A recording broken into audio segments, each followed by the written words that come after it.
Do you know what the theory of evolution is? Well, they say that the theory of evolution is that humans evolved from primates. Or is it primates? I'm actually not sure which one it is. But do you think we ever would have looked like Passimians back in the day? I don't know. Let me know in the comments down below. Hey everyone, James Baek here. Welcome back to another episode of VGC 2020 Back-to-Back Battles. Today we are going to be continuing to use Station Park's a World Championship Invitational team once again that he did used to win the whole event. We got Dracozolt, we got Passimian, we got Whimsicott, Togekiss, Darmanitan, and Duraludon. In the last episode, we started off using this team and had a very strong start and very excited to continue on and play more with this team. But otherwise, yeah. Today's common question of today is, do you believe in that evolution theory? I believe that there is the theory of evolution, and I forgot the other one. I wasn't a big fan of science or politics or religion. I just like to live my life. that's just me. But let me know if you believe it in or not for anyone who does know.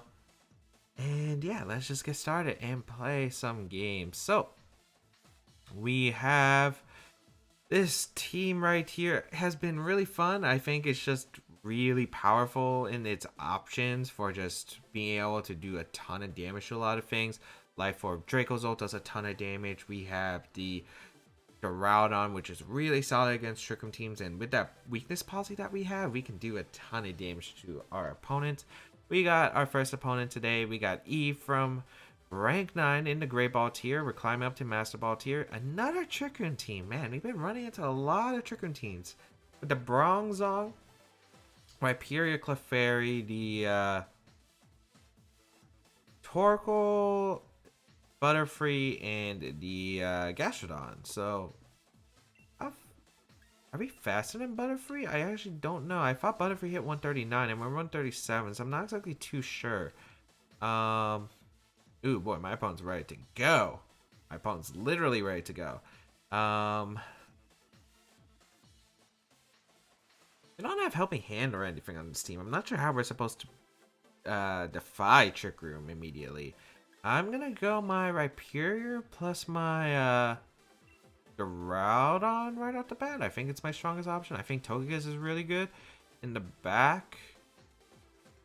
The question is, I don't know what I want to bring. I'm worried about the Butterfree, which is a weird thing to say, but I am. It's pretty tough to deal with, I feel like, because I don't have the best ways to deal with it. I think I'm bringing Darmanitan just for the power. I'm not bringing many Pokemon. Actually, I only brought one Pokemon with Protect, so I can't really sell out Trick Room. Maybe I had to bring one of the Whimsicott or the other Pokemon. I'm just not sure how I deal with this specific Trick Room variant because I don't know what my opponent's leading. Does Clefairy's Follow Me? Helps because it's not a Hatterene that we're dealing with. We're dealing with a Bronzong, and I don't think we knock I don't think we knock out any of these Pokemon. We also got a Butterfree here, which is not good because I don't think we let anything that's actually like good against leading against us. So,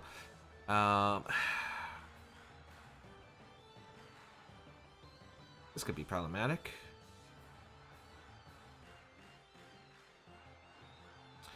I wonder if Bolt Beak just knocks out the Bronzong, and I'm gonna attempt to go for the Dark Pulse into the slot as well. If you try to Sleep Powder, I'm gonna try to go for like a flinch or something right away. Bronzong gonna go for the Protect turn 1. Ooh, to get a guaranteed Sleep Powder. Very fast and Butterfree with the Duraludon, but not the other Pokemon. Sleep Powder, 96.5% accuracy. Will target down my Duraludon, make it stay asleep. I could have Dynamaxed with the Dracozolt, but the problem was, A, we didn't outspeed Butterfree, and if I took the turn of sleep there, I felt like we were in such a bad spot. So, yeah, not exactly a good position. We're going to go for a Dark Pulse into the Bronzong, try to wake up. We take our first turn of sleep. We're going to see another Sleep Powder. As you can see, it can get really annoying real fast here. As we are going to see, I don't know what's going to come out from my opponent. It's going to be the Trick Room going to come out here. Okay. I'm going to go for a Dragon Claw into a Flash Cannon into the Butterfree slot now because the two plays are... I think my opponent might go for the Bulldoze and a hard switch here from the Butterfree, or might just try to sack Butterfree and try to get Sleep Powers off. We're going to see the Butterfree retreat though. It's probably in the Rhyperior, I'm guessing. It is going to be the Rhyperior, yep. I'm guessing Bulldoze, yep. So if we wake up with the Rhydon, we probably knock out the... Rhyperior, which would be huge. So if any Pokemon wakes up, I'm hoping it's a Rhydon. If we don't wake up, this is a very, very bad situation. So we're asleep with both of these. Please wake up. Activate the weakness policy on a Rhydon. You can say sleep, that's fine. Nice! Nice! Flash Cannon! Destroyed. Yeah, alright. I was perfectly fine with that. My opponent got a bit too greedy, wanted to use the turns of Trick Room and Sleep. But yeah, ended up being very punishable for my opponent. Torko's going to come out here, which is completely fine. And yeah, I still got to be careful, but if I can knock out the Torkoal, I feel very good about my position. I can Dynamax the Rhydon, I think. I think I switch out in a Togekiss. Yeah, I switch out a Togekiss. I go for the Dynamax, and I think I go for the Max Dragon, or do I go for the Max Darkness in case there's Ally Switch involved? Because Ally Switch is definitely a possibility. I want to go for the...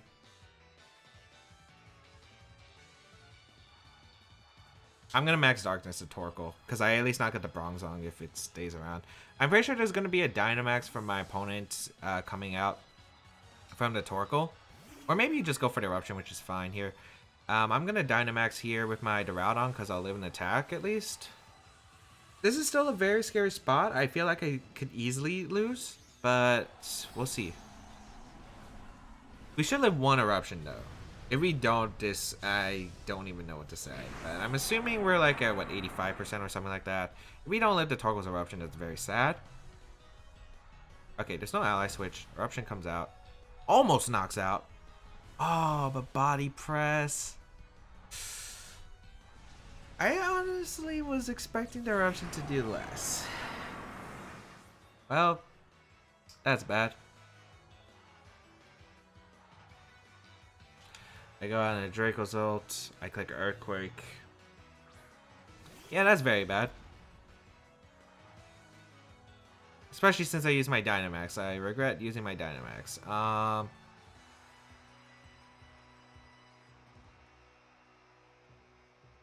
Yeah, 2 times of Trick Room left. Yep. I don't think we can win unless we crit the Torkoal with Earthquake, or if Earthquake knocks out for some reason, which I don't think it will.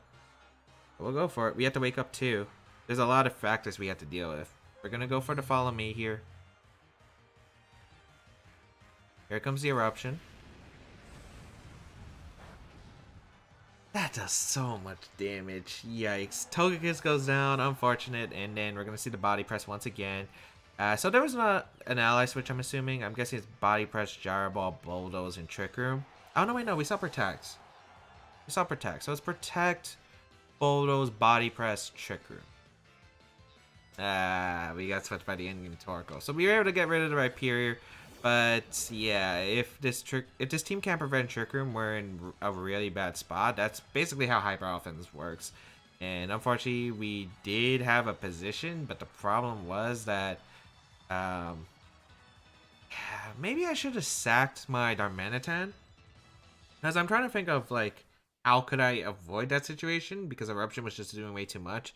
I think the position I had to do was sack my Darmanitan, Dynamax with the Rhydon, Max Guard, so I avoid taking damage, and then I click, then I send a Togekiss, Follow Me, go for the Max Dragon. Because I would have revealed it was Body Press, or if it was Ally Switch on the Bronzong, my opponent had an Ally Switch. And then I could have tarred down the Torkoal slot, done a ton of damage, and I think that was probably worth it. At the worst case, my opponent's stalling out to prevent to stall out my Dynamax on the Duraludon. But the thing is, like, at least I'm stalling out Trick Room turns. And if Draco's ult could wake up in the following turns, if my opponent stalled out and Togekiss was knocked out probably, I'm guessing that it would be the Duraludon plus the Draco's ult, and I think I would just have to wake up. I think Bolt Beak actually knocks out Bronzong, depending on its spread. So yeah. There were probably something I can do. I wanted our Manatan just in case. I might have got a bit greedy with it. I might have got a little bit greedy of wanting to keep it around. Just so I could outspeed the Butterfree and not play late sleep game shenanigans, because I felt like that could have been really annoying. But if I was able to knock out the Torkoal, I felt like I was in a pretty good spot. So maybe it wasn't the most optimal thing. We're going to see our opponent Matthias, or I don't know how to pronounce names. You all know me. We got Gastrodon here with Excadrill, Arcanine, Tyranitar, Rotom-Mow, or Rotom Cut, as the official name is for it, and Gardevoir. So this is an interesting sand team. Not exactly too sure.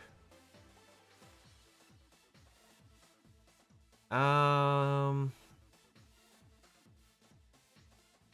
Pokemon aren't really good in sand. Except the Passimian. Which is a really weird thing to say. Not exactly sure how I'm supposed to approach this matchup. I think I go Passimian plus Whimsicott. There's no Trick Room unless it's Gardevoir, but I think I'm okay with Gardevoir being the Trick Room user.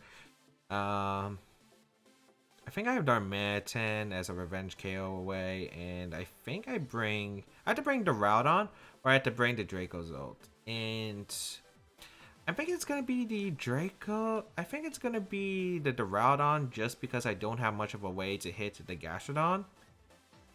I mean, Dragon Claw will do a lot, but I'd rather rely on Draco Meat. I go down to Earth Power, though. I go down with Earth Power in both, and I rather risk the Draco Meteor hitting than the Dragon Claw hitting. I'm not sure which one's more optimal, actually. I think the Duraludon's just better because, like, it should be able to... like, it takes a hit from the Gardevoir at least. I'm pretty sure it would live Moonblast. I'm hoping this thing lives Moonblast, at least, at the very least. We're going to see Gardevoir Rotom, so not a lead I expected at all. I was expecting the Sand mode against my Passimian plus my Whimsicott. Okay. This is not ideal. This is not very ideal. Oh, wait, what? I'm not... Oh, I thought it was Gunk Shot. This is not ideal at all.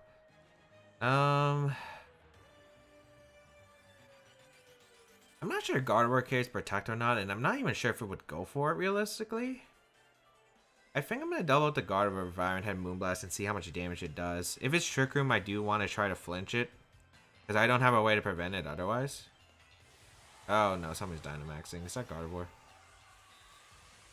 Oh wait, this could end up very, very bad. Oh no. Well, at least there's no Trick Room. Jeez, that Gardevoir's big. There's a lot of things going in my mind right now. I'm not even going to say them because I'm pretty sure it wouldn't be content friendly. Oh my. Oh, we're seeing the Max Guard too. Discharge. Alright, so it's not Will-O-Wisp. Life Orb Rotom Cut. Thankfully we don't get parried here. Alright, I think I'm going to have to get Tailwind up, and I'm going to have to hope for a ton of damage. So I'm going to go for a... I think I just knock off? And Tailwind, yeah. I want to get rid of that Life Orb on the Rotom Cut. Is this Telepathy Gardevoir then? Alright, I'm going to Tailwind up. I'm going to knock off the Rotom Cut. Because I wanted to do less damage to my Duraludon coming out later. That did a ton, actually. Discharge. It is Telepathy, no surprise. Hopefully it doesn't para whatever the Gardevoir's not attacking. Alright, doesn't. Max Mindstorm going to come out into the Whimsicott, which is fine. Gets a critical hit, which doesn't matter. I'm hoping Duraludon can knock it out, this Pokemon out. It is the last turn of my opponent's Dynamax too. So I'm going to bring out my Duraludon here. And I got to hope for some major damage. Does Fate break through Max Guard? I don't remember how the mechanic worked.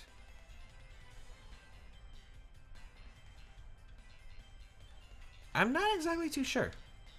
I think I'm just gonna go for the Max Steel Feint into the Rotom in case my opponent tries to double protect. Maybe it wasn't the best play, but I don't want to risk discharge. Like, I double into Gardevoir, my opponent goes for protect into a discharge and tries to get the para. I don't want that happening. I'd rather risk that option. I'd rather go for the feint here. Because one, if my opponent decides to go for a double protect, that's fine for me. Alright, no protects at all. So I could have targeted down the Gardevoir, but at least I'm not going to get parried from the Rotom afterward. And I could probably knock out the Gardevoir the following turn regardless. So knock out the Rotom here. Alright. I'm really scared of this Gardevoir's moveset because I don't know if it's going to have Ally Switch or not, because that's also a big factor I'm going to have to deal with. We will see the Rotom go down. We will see the Max Knuckle actually come out. So Focus Blast most likely. It activates my policy. So that's actually really solid for me because I'm going to be a +2. Nice. Okay. I'll gladly take that. I'll gladly take that. Okay, and Passimian's still around, which is nice. We're going to see what my opponent decides to opt for next.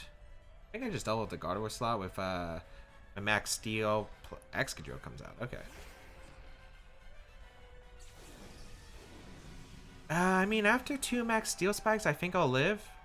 Any attack that the Excadrill can draw off. I'm going to go for close combat into Excadrill, and I'm going to go for the...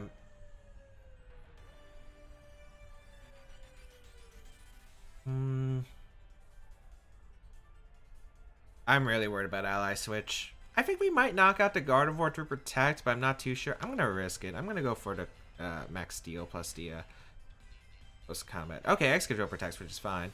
Wonder if it's a double protect. Or if it's Focus Sash Gardevoir for some reason. Maybe my opponent's just trying to bring in the Tyranitar safely, which I would understand. We are able to knock out the Gardevoir. Nice. So we have +2 on our Pokemon. We're in a pretty decent spot. Close combat will go out into the Excadrill. What's my last Pokemon? It's going to be the Darmanitan. Okay. So my best play is to take out the Excadrill as fast as I can, especially since it's protected. Oh, it's Arcanine coming out. Okay. I also forgot if it was Mold Breaker on Excadrill. I don't think Mold Breaker was shown. We're going to see the Intimidate come out from the Arcanine, which will activate my Define on my Passimian. So Passimian going to be able to do some work. And yeah, we could go for Max Dragon here. Darmanitan should be able to clean up with Earthquake, actually. Now that I think about it. So we will go for a close combat into the Excadrill slot. I could feint Max Dragon, but I don't know if that will actually pick up the knockout.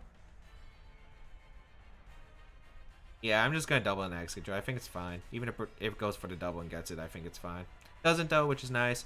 We are able to get the Max Dragon off, so we are going to lower the attack stats of both of these Pokemon. We actually knock out the Excadrill, which, was not expecting. Oh, we crit, that's why. Or, well... It depends on what Excadrill it is, because if it's not bulky, I might have been able to KO because it has 65 base special defense, I think. Close combat +1 into the Arcanine. Wow, able to pick up a KO. And that is going to be a good game. So, what looked pretty bad in the beginning with that Gardevoir ended up not being too much of a problem. Luckily, we got really lucky with the discharge not getting paralyzed, at least with our Passimian. Like, just the Whimsicast, not too big of a deal, unless like I couldn't get Tailwind up.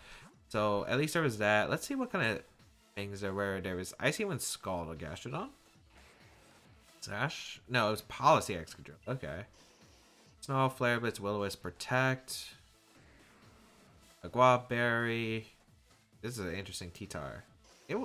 And hold on, what was the Excadrill? Was it Mold Breaker? It was Sandrush. Okay, so I didn't miss it. And the Rotom cut, Life Orb with Leaf Storm, Volt Switch, Discharge, Protect. And the Gardevoir had Psychic, Dazzling Gleam, Focus Blast, Trick. And it was actually a Choice Scarf variant. So, okay, my turn 1 play would have worked if the Gardevoir didn't go for a Dynamax Max card right away. That was actually a really smart one by my opponent. Because we would have lived any combination of attacks my opponent could have given it. The Dazzling Gleam Discharge came out. I'm pretty sure I survived it with both Pokemon because my Assault Vest on Passimian. And I feel like Whimsicott would survive it barely. We would have been able to knock out the Gardevoir with Moonblast plus Iron Head, and then my opponent was actually in a very tricky spot. So, nice. We are able to pick up one win at least for today's episode. So we go with one win, one loss. But I think that first loss, I think we could have won potentially. But at least we learned what we needed to do in order to win that match. Or potentially, because even if I did the play that I was talking about earlier, where I max guard, get Togekiss in for free by sacking my Darm, could have still been a tricky end game, especially with Butterfree if it had Sleep Powder, or if it went for Sleep Powder, Sleep Turns, all that could have been very scary potentially, but it would have given me a better result than the loss we had. At least if it was a loss, it would have been closer. But hope that everyone enjoyed today's episode of VGC 2020 Back to Battles. If you did enjoy it, please leave a like down below, show support. So you can check out the rest of my stuff down below in the description, such as my social media, the side series of my channel, and more. But otherwise, again, Sajin Park and his team, everything you need to know in the description down below. Otherwise, if you want to support this video, be sure to leave a like, share it with your friends, and leave a comment down below. Otherwise, I think that is going to be pretty much it. But yeah, if you want to go an extra mile to support my content, there is my Patreon page and my Twitch channel. You can check out all links in the description down below. Thank you to everyone who's been supporting me on YouTube. We're going to make 2020 a good year, hopefully. But otherwise, that's going to be pretty much it. Have a great day, people. Until we bow again, I'll catch y'all later.